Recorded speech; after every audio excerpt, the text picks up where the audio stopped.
隨便仲有更多，我諗住俾留俾你心。你可以放嗰個video 啊，即係有咩啊？我個牌入嚟冇，記得咗點過啦。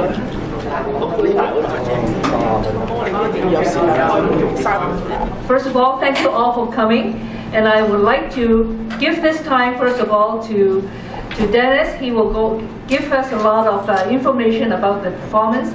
Then we will cover two other areas. One is to acknowledge our sponsors, and then the second thing is to introduce the charitable organizations that we are supporting and offering this special donation.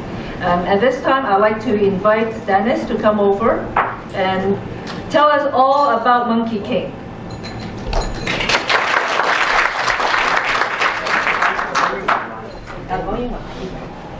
Well, just like Daisy, I think I'm sure all of you can understand English, so I will go ahead and speak in English, and if necessary, I can take questions later in Chinese for which that may be more suitable. But it is with great pleasure that in March, we are coming with a troupe of 75 performers to do Monkey King at the Cannon Theatre. To date, we have had our company over the last 10 years, since we acquired the Center in Vancouver for Performing Arts. We have mounted 9 productions total.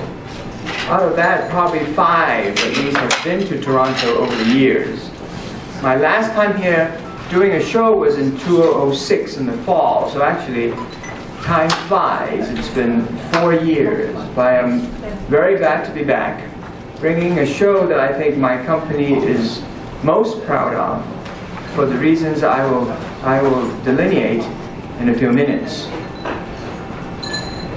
Now, after we launched the concept of action musicals in the first part of the millennium in 2001, that decision was made because I saw movement artists in China that have never been exposed in North America.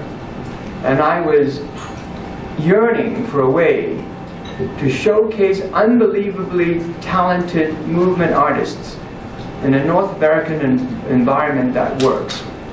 So that gave birth to this idea of action musicals, where a story can be told without resorting to dialogue and without resorting to lyrics that you can easily understand. Because if the story is paced correctly, it can be told through movement and visual qualities of the stage. So Monkey King is new, and it's new because I intended to be present at the Summer Olympics of Beijing. And it was a challenge for us to pick a new topic. All our other topics, in which many of you in the room might have seen before, were based on true Chinese historical subjects with real characters that are in history that we transform in costume and art direction to make into a modern stage piece. But I wanted to make it a little bit different. So by my very intention, Monkey King is a piece of theater for the family audience, much like Lion King or Beauty and the Beast is a family audience musical. Monkey King is very much a family audience musical that is multicultural in its nature. But it's a challenge to produce a work that's based on China's most favorite story. The reason is, it's been done a zillion times before.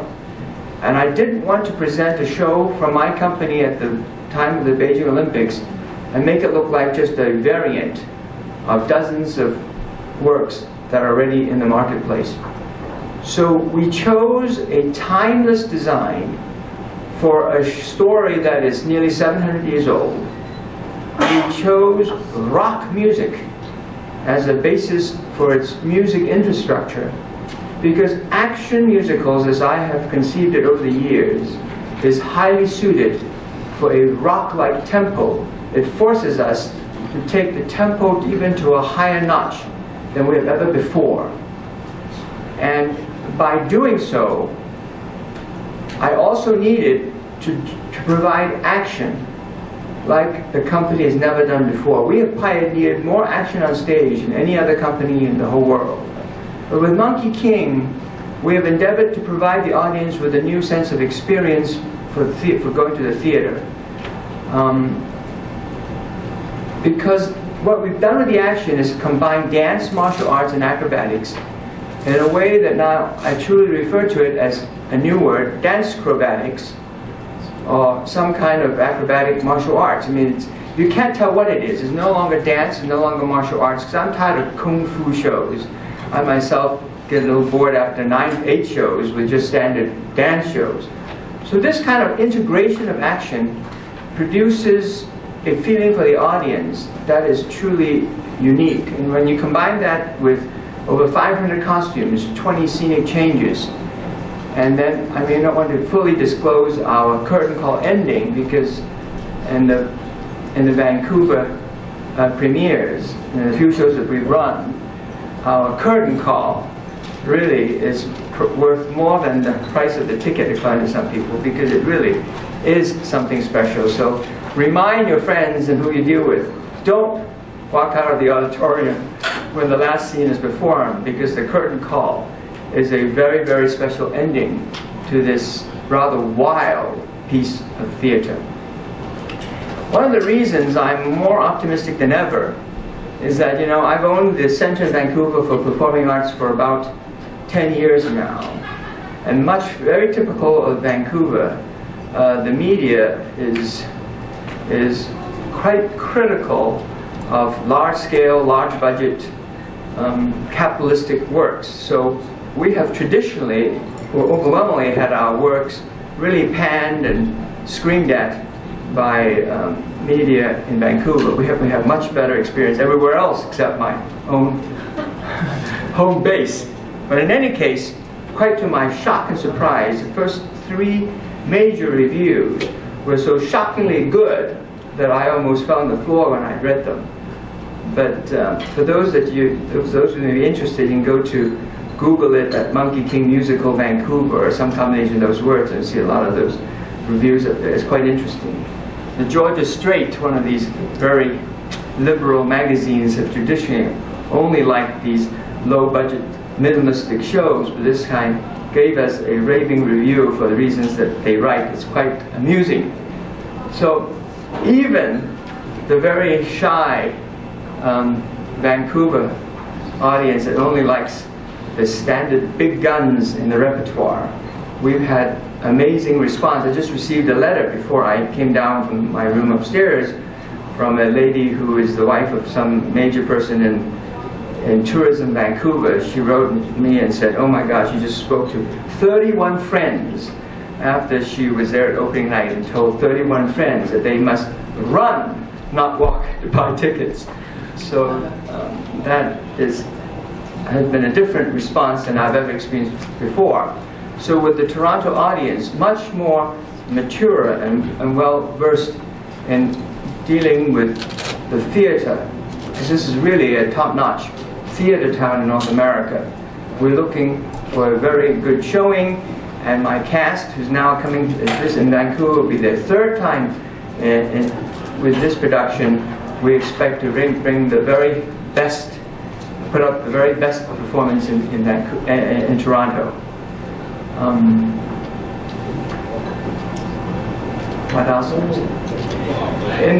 We've had 9 shows, and I also want to tell, particularly the Chinese audience here who might have seen a lot of our shows, that I strongly believe that this is technically the strongest cast that the company has put forth in our productions, in our history. I haven't been here for 4 years. There are a lot of reasons. Some of you know why, but this gave us an opportunity to revamp our strategy, to redo our training, to do a sort of other things. We were recently in Hawaii doing nearly 90 shows right in the middle of Waikiki Beach. But we've gained more experience, more expertise, and now we have the best troupe that we have ever put forth in this type of action-oriented adventure. And I truly think the work, the training, and the special choices that we've made really works. I look forward to this being an outstanding experience both for our performing arts troupe and for the audience as we do this at the Camden Theatre next month. 當然成10年啦，都係為咗中國嘅文化創造一種新嘅舞台劇，叫做動作音樂劇。呢個劇種比較重要咧，因為如果你想攞中國文化嘅題材嚟發揮喺西方嘅市場咧，肯定咧要離開語言言語中文方面嘅要求，否則咧外國肯定聽唔懂嘅。所以咧，我哋用動作嚟講呢個故事咧係一個必須要嘅條件。今時咧，公司已經做咗9台動作音樂劇。喺北美嘅市場已經演過超過差唔多600場喺大劇院，所以今次咧為咗冬季嘅奧運會，帶我哋新嘅作品《美猴王》喺度為中國人嘅作品嚟上市咧，對我嚟講係一個好有驕傲感嘅行為。呢套音樂劇有好多特點嘅，佢第一次咧。用綜合性嚟處理舞蹈、武術同埋雜技呢，係歷史上從來未用過。同埋美猴王嘅音樂基礎係一種綜合性嘅搖滾音樂，又係在市場上從來未見過嘅。呢種嘅節奏令到呢台舞台劇嘅動作感係特別強、特別有意思。因為我認為而家成個觀眾咧咩都劇都睇過啦，但係咁樣嘅情況。以上嚟表演新奇嘅動作，同埋有最華麗嘅舞美設計同埋服裝設計呢，我認為係一個好新鮮嘅辦法。所以我認為《美猴王》呢個中國搖滾音樂劇，會對我哋中國人嘅觀眾呢有一個新鮮嘅驕傲感。我哋呢套劇肯定在主流社會嘅音樂劇方面嚟做一個對比。一定唔會蝕底，唔會有不良嘅效果嘅。對西人嚟睇，最近佢哋啲西人嘅觀眾，主流社會嘅觀眾睇出嚟，都覺得特別有色彩，特別有力量，特別有娛樂性。所以我認為大家嚟欣賞呢套劇嘅時候，會離開劇院，會有一個好滿足嘅心情。And as the art director of the show myself, I was challenged with how do you create these animal characters? You know, in Chinese television and movies, they make monkey with all this little brown hair, like a plush doll. So we were determined to make these characters not look like plush dolls and wearing crazy fuzzy hair on covering their head. So I invited a young designer. He's not that young anymore, but compared to me, he's young as 30-something, 40, less than 40. So he's young pup by my standards. But we challenged him to produce a design that he's never done before. He's one of China's most formidable young designers because he designed the entire costumes for both the opening and closing ceremonies of the Paralympic Games.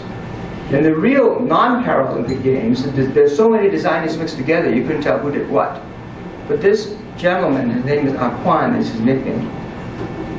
He did all the costumes for both the opening and closing ceremonies of the Paralympic Games, or those that saw it on television, that in many ways had some more moving elements than the real Olympic Games. So I challenge Quan, the designer, to say, come up with something for Monkey King that is not the ordinary, but it also that it doesn't imitate Lion King or whatever on the other side of the equation, the Western equation, how animals, fairies, or gods and demons are clothed. So in the end, as we worked through this process, we had a set of costumes for the Beijing Olympics, but for this tour, revamped a sizable portion of them, so that it's even more improved than the Beijing. And everybody looks at this show says the costumes are absolutely amazing, and I think I'm glad as I see it on stage. You know, as it is evolved and being made and delivered to you at the last minute, as the director, you don't even know what it's going to look like, except you took hypothesize what it's going to look like until it really finally comes together on the stage of the center in Vancouver with lights and with the scenic backdrop put together. You don't ever get to see that in rehearsal because you have one and not the other, you know. But it really is, Aquan did a remarkable job. This is exactly the touch that we wanted. It is timeless costume with a Chinese edge, but it is not Chinese history, but it is Chinese, but it is Chinese and timeless. And it allows our characters to kick and roll and flip without things falling off.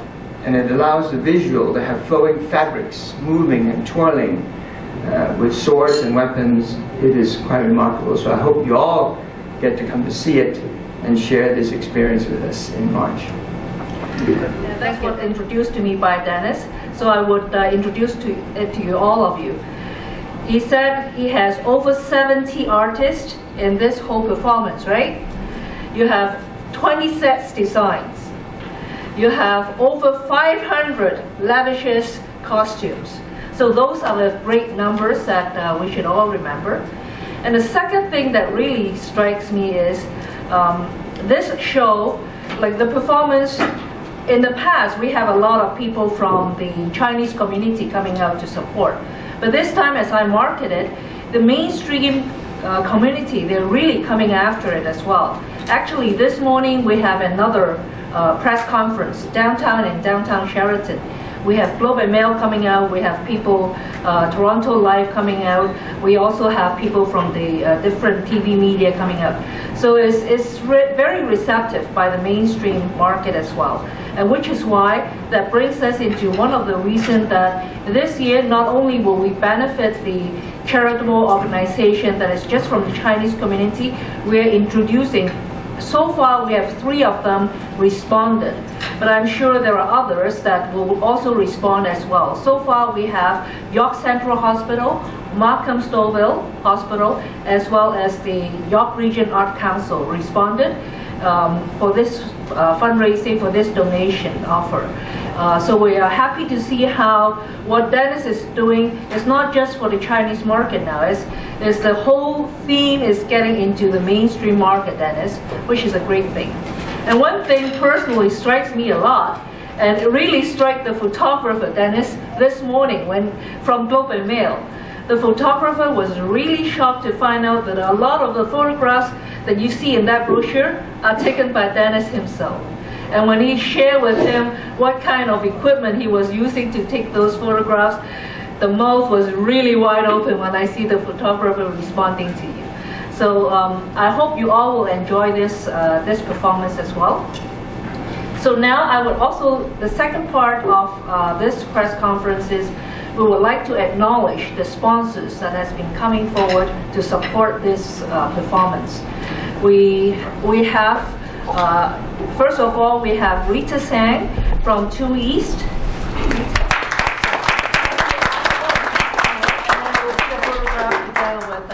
Afterwards.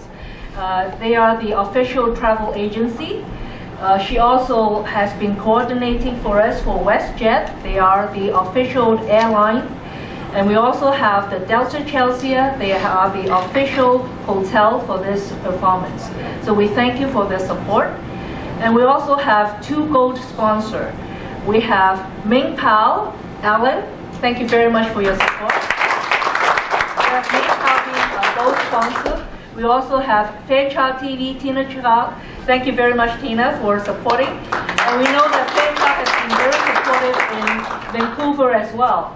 So much so that she said, you're overly exposed.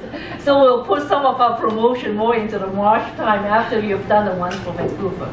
Thank you very much.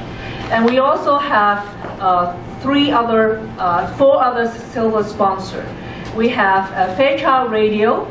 I have not seen Winnie Wong coming out as yet.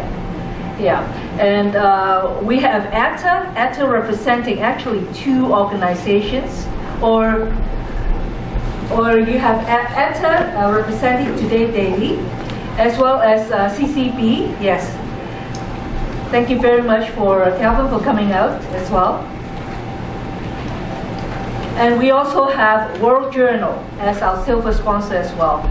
I have not seen Stephen from World Journal as yet, but I know that the reporter from World Journal will be here.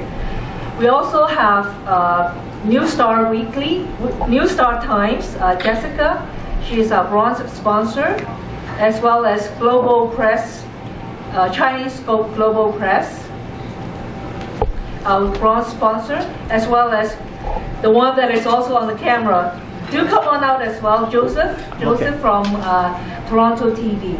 We like to have Dennis personally recognize their support and their sponsorship.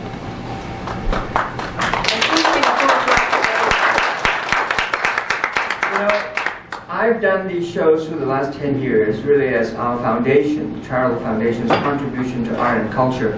So all these activities that we've done the last 10 years is really not a for-profit commercial business. It's really our family's gift to both mainstream and Chinese culture activities. So it's on that basis alone, we are very glad to use the product that we produce to extend it to charitable uses across all the locations that we visit. So I'm very glad on the occasion of Monkey King Toronto that our marketing company under Daisy has chosen to tie us in with good causes in town. So I'm thankful. Thank you.